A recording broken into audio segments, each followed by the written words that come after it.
Saudara, Kejaksaan Agung menetapkan Nadiem Makarim tersangka kasus pengadaan laptop Chromebook. Nadiem dijerat tersangka dalam perannya sebagai Mendikbudristek.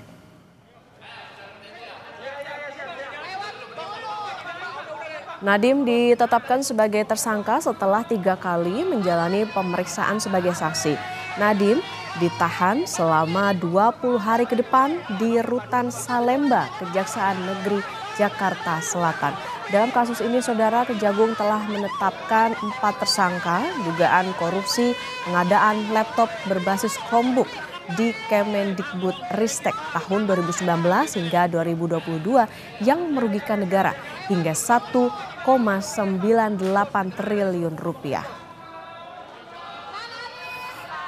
Kembali menetapkan 1 orang tersangka dengan inisial NAM selaku Menteri Pendidikan, Kebudayaan, Riset, dan Teknologi Republik Indonesia periode tahun 2019-2024. Tersangka NAM akan dilakukan penahanan di rutan selama 20 hari ke depan.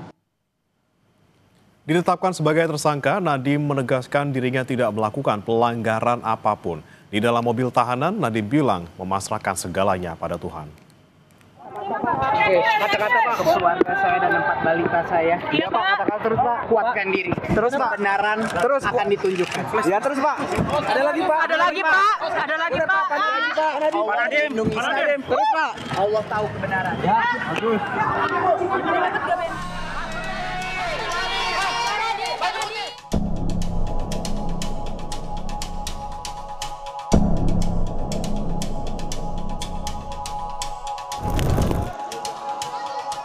Kejaksaan Agung menetapkan mantan Menteri Pendidikan, Kebudayaan, Riset, Teknologi Nadiem Makarim tersangka kasus dugaan korupsi pengadaan laptop berbasis Chromebook.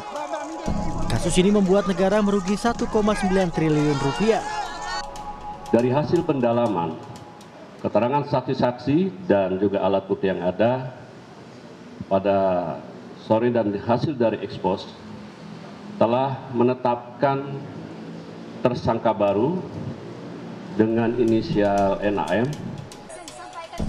Dugaan korupsi ini bermula pada tahun 2020 hingga 2022 saat Kemendikbudristek melaksanakan kegiatan pengadaan laptop untuk siswa pendidikan usia dini dengan anggaran sebesar 9,3 triliun rupiah.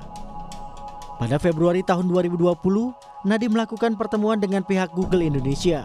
Dalam pertemuan tersebut disepakati produk Google akan dibuat proyek pengadaan di Kemendikbudristek. Pada 6 Mei 2020, Nadiem mengundang jajaran Kemendikbud melakukan pertemuan tertutup melalui Zoom Meeting, membahas pengadaan kelengkapan TIK yaitu Chromebook.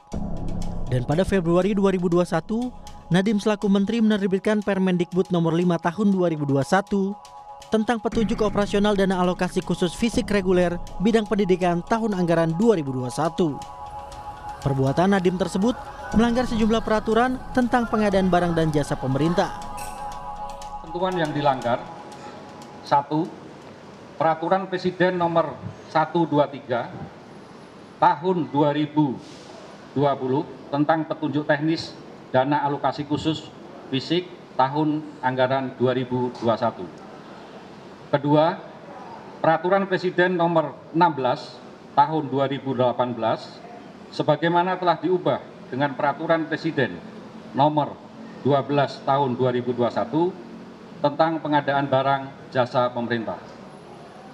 Ketiga, Peraturan LKPP nomor 7 tahun 2018 sebagaimana telah diubah dengan Peraturan LKPP nomor 11 tahun 2021 tentang pedoman perencanaan pengadaan barang jasa pemerintah.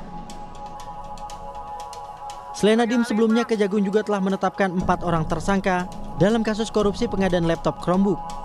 Mereka adalah mantan staf sus Mendikbudristek era Nadiem, Juristan, ex-konsultan teknologi di lingkungan Kemendikbudristek Ibrahim Arif, Direktur Jenderal PAUD Pendidikan Dasar dan Pendidikan Menengah Kemendikbudristek tahun 2020 hingga 2021 Mulya Syahda, dan Direktur Sekolah Dasar Kemendikbudristek Sri Wahyuningsih. Usai ditetapkan tersangka, Nadiem Makarim ditahan di Rutan Salemba hingga 20 hari ke depan. Tim Liputan Kompas TV.